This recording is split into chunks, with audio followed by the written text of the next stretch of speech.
Hello, I'm Jason, President and CEO of Complex Community Federal Credit Union, and we're excited to be with you again for another series of Money Saving Mondays. What are Money Saving Mondays?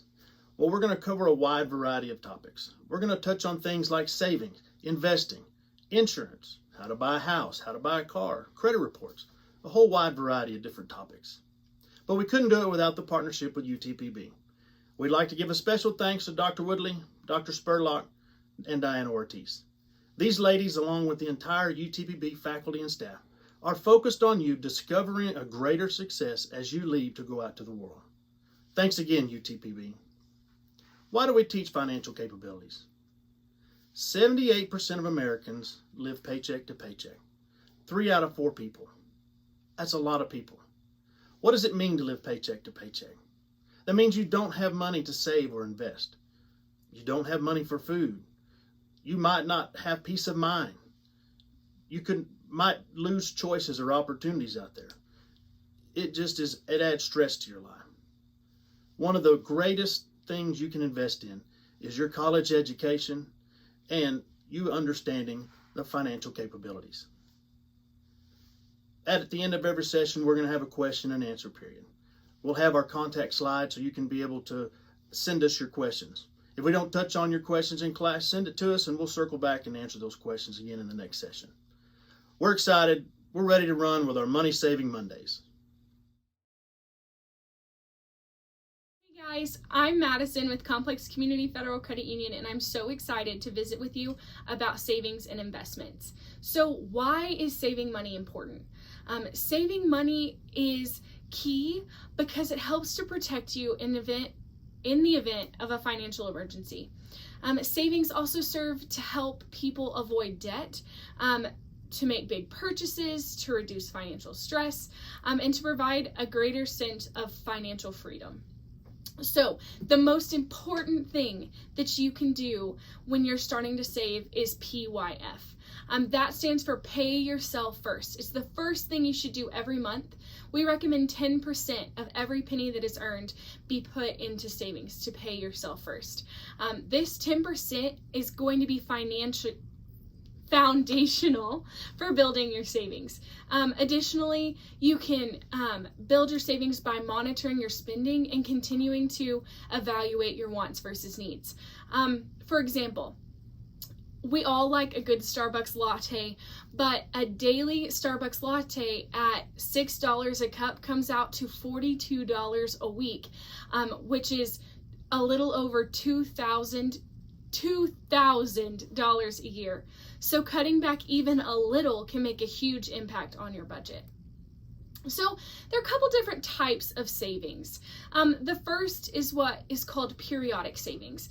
This money is saved to be used for periodic expenses, those expenses that don't occur every month. So doctor's appointments, a flat tire, repairs that come up, those periodic expenses. So that's the bottom tier of savings. Then the next tier is your safety net savings. This is money that is set aside for unforeseen loss of income. We all understand that bad things occasionally happen to good people. Nobody expects to ever be out of work, to be injured or to lose their job. But if you start small and you start with that 10% and you're building that safety net savings, saving 10% of your biweekly check can eventually become an entire paycheck in as short as 5 months. It's important to have that safety net money in case something does happen. And then that top tier is your long-term saving, or what is also called investment. So this is money that's put away for big purchases or for retirement.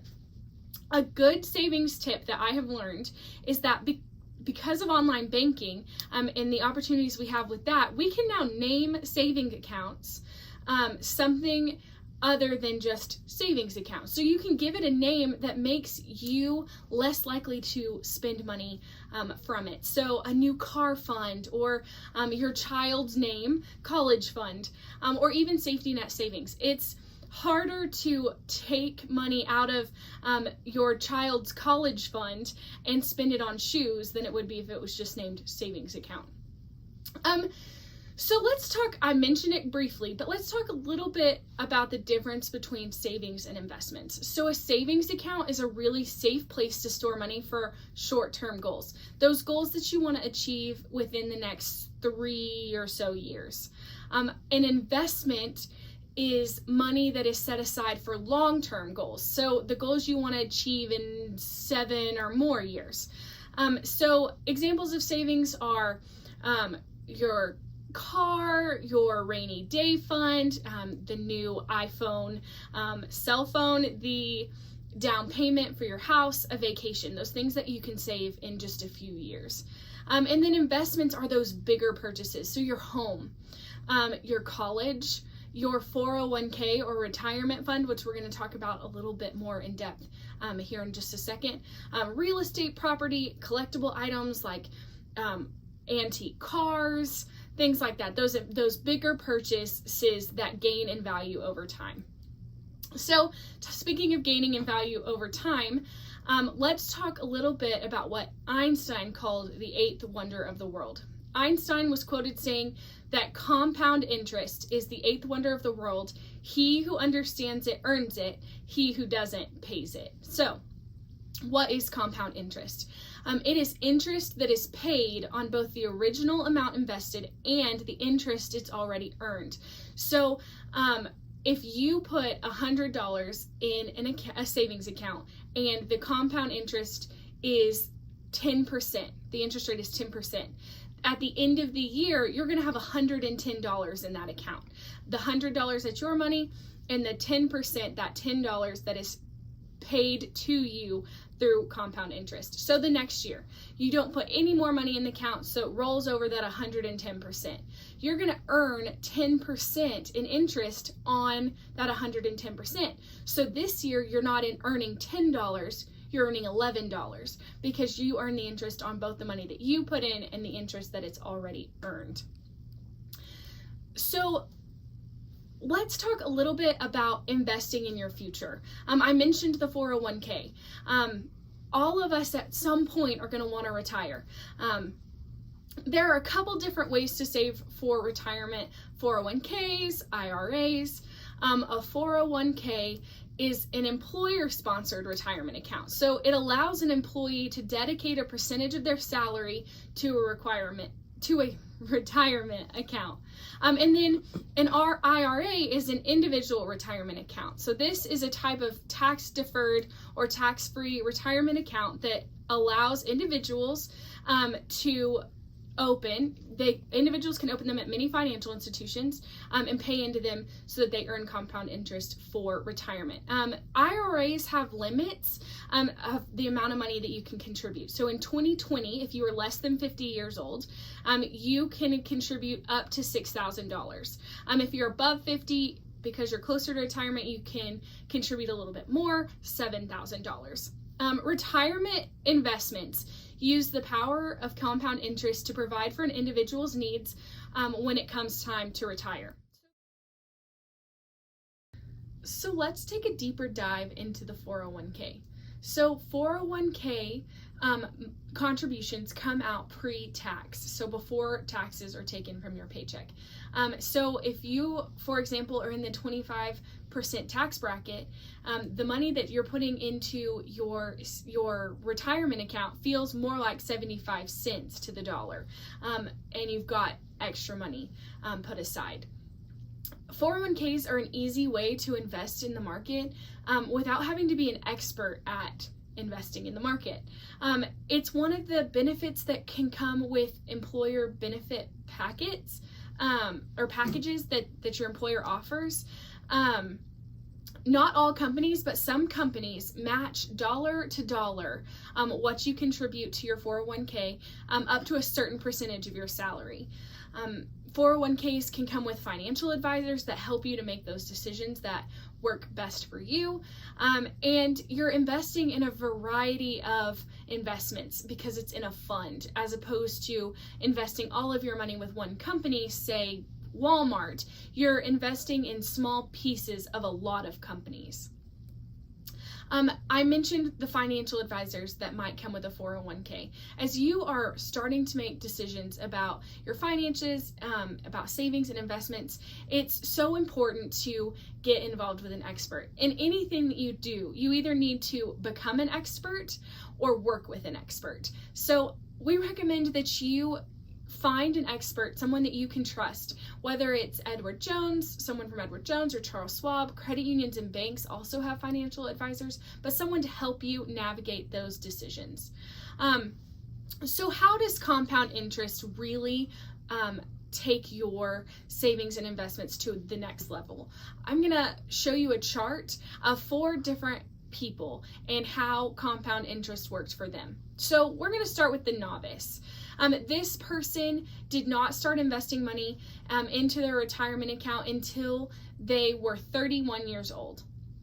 But every year from that time to the time that they retired at 65, they put in $2,000. So their total investment of their money was $70,000.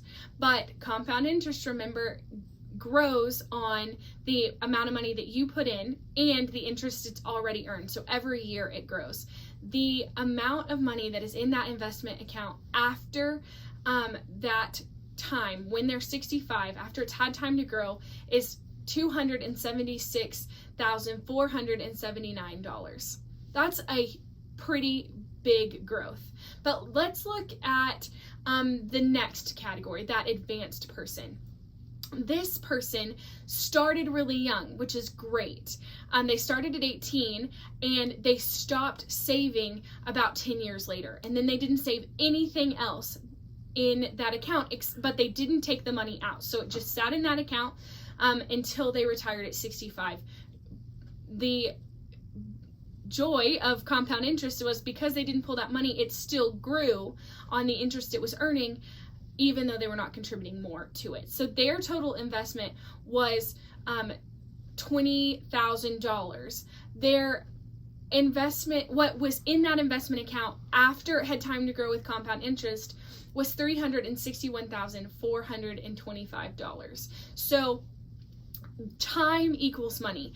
They did not invest their own money as much as the person before them, that novice, did, but they had more money in the account because it had more time to grow. But let's look at the expert. So this person invested early and continued to invest until they retired at 65. So their total investment was $96,000 of their money. But with compounded interest growing each year, that investment account balance was $706,554. That is a huge jump from the advanced person to the expert. So invest early and win because time equals money. But let me show you the Einstein. We talked about employee benefits in our last presentation. I want to show you what a difference it makes on that employer match contribution to your 401k. So we're going to take the expert that invested the $96,000 every single year from the time that they were 18 until they were 65. But we're going to throw in a match. So their employer is going to match the exact same amount for that entire time. So they invest $96,000, their employee invests $96,000. Y'all, their balance at the end of that time is over $1 million. It's $1,413,066. That Einstein person, when they retire, is a millionaire. That is a huge difference. It is so key and important when you're considering your employer. So all of this is great information, but how do I get started? What do I need to do? Let's talk about the importance of diversification. So we talked about savings and investments and 401ks, but one of the things that's key is diversification, is reducing that investment risk by putting your money in several different types of investments. So basically, what you're doing is you are trying hard not to put all your eggs in one basket, because if one basket breaks, you still want to have something left. So it's important to have a good variety in savings and investments. That those different types of savings, the periodic, the safety net, and then your 401k and other investments. If you take anything away from this video, I hope that you learn that, one, the most important thing that you can do for yourself, and the first thing that you should do as you're starting out, is to start saving that 10%, that paying yourself first for emergencies, so that you have money and savings to use for when things come up, and that you don't have to use credit in those instances. The financial freedom that can be found in having that 10% in savings is huge. The second most important thing is to max out your 401k match. You want to max out that free money that your employer is giving you, but eventually max out how much you can contribute to your 401k. Continue to grow the percentage that you are putting in so that that money can grow even more over time, because time equals money. And then 3, as you are navigating this, work with a trusted financial advisor, someone that's going to give you sound advice. If their advice does not start with number 1 and number 2, that pay yourself first in that 401k, run and go find somebody that will help you navigate this new period of your life. Y'all, life is all about choices. We cannot say it enough. Each one of us will make unique choices. We will have different things happen, but we want to make sure that we always have plenty of options to choose from. Hey guys, we have Lisa Wyman here with us to answer some questions about savings and investments, and to go through some scenarios with us about how she would handle certain situations. So let's first start off with a question about investments for college students. So as a college student, what are some good small investments to start out with? Well, your best investment is to pay yourself first. Number 1, always. If you don't have a savings account, then you have no business looking for any other kind of vehicle to invest your money. So absolutely, you need to pay yourself first. 10% of everything, the check from grandma, the help from mom and dad, the part-time job, whatever it may be. If there's any way you need to be doing that, let's not get ahead of ourselves. That's number 1. Okay. So some scenarios that have to do with college students. Mm-hmm. What if I am a college student that is working a part-time job, going to school full-time, I'm barely making ends meet? What are some things that I should be doing? I really don't feel like I have room to do a whole lot of saving. Okay. So the first thing I think you need to do is just take a good hard look at your budget. We've got a terrific video that talks a little bit about that and walking you through those steps. But you need to look at every single penny and where is it going. Now, some people truly live paycheck to paycheck because that's all they have. But so many times you can look at someone's spending habits and say, well, you didn't need Starbucks 3 times last week. And I know your friends went, but you didn't need Starbucks, right? That's a want. That is absolutely not a need. And I want you to think about that $15 or $20 that you spent on that Starbucks, and that's savings account money, right? And so I think that there's some opportunities to just really take a cold, hard look. You know, I always talk about when I was in college, my parents had me on a really lean budget, and if the Spanish club was serving pizza, I went to Spanish club. I was involved in every club on campus, especially those that fed you. There are all kinds of opportunities out there to trim your budget. But if you truly cannot save, I mean, not even $1, you're just barely making it, don't worry about saving today. We had one of our questions, I think, when we were talking about budgeting, someone said, man, my budget's so tight. I'm really thinking about laying out of school for a semester and then coming back. My greatest fear is you will not come back, because too many people get out there. They can't make a significant amount of money, so their financial picture doesn't dramatically change. And so they say, well, I'll just wait another semester, and then that becomes a year. And sadly, sometimes that becomes a lifetime. So leaving school is your last option. First option, really take a cold, hard look at your budget. You know, there are people on campus that their job is to help you to stay in school. And then there are financial professionals like us that are there to help you take a hard look at your budget and see if there's any wiggle room at all. If not, hunker down, stay the course, live lean and mean, and when you graduate, then we'll take a second look at how you might start investing. Absolutely. Okay, so on the other side of the coin, I'm a college student. I have a pretty good part-time job. I do a really good job of living lean and mean, so I have a little bit of wiggle room. Where should I start? Pay yourself first. That's what you should always do. It should always be pay yourself first, right? Because here's the thing: if I don't have any money in my savings account and I go straight to investing, then what happens when I have the flat tire? I mean, I can get my money out of most investments pretty easily, but it's not designed for that. Investments are, again, that long term. Get some money in your savings account, so if you have the flat tire, you have to take a few days off work because you're sick, whatever the case is, you've got that safety net right there. Then start looking at, what's next. Does your employer, you said you have a part-time job, does your employer offer any kind of a retirement benefit, a 401k, something where they'll add a little bit if you put a little bit in? Absolutely second step. But if they don't have that, talk to a financial advisor. My son got a financial advisor when he was 17 or 18 years old, all on his own, which I thought was great. And I kind of chuckled because I thought, well, he doesn't really have any money, but he did. He had saved a little bit of money. But the most important message that he got from that person that he'd already heard from us, but, in one ear and out the other, sometimes I think for parents and kids, he heard someone else say, start young, put everything you can into savings so that when you retire, you live the life you want to live.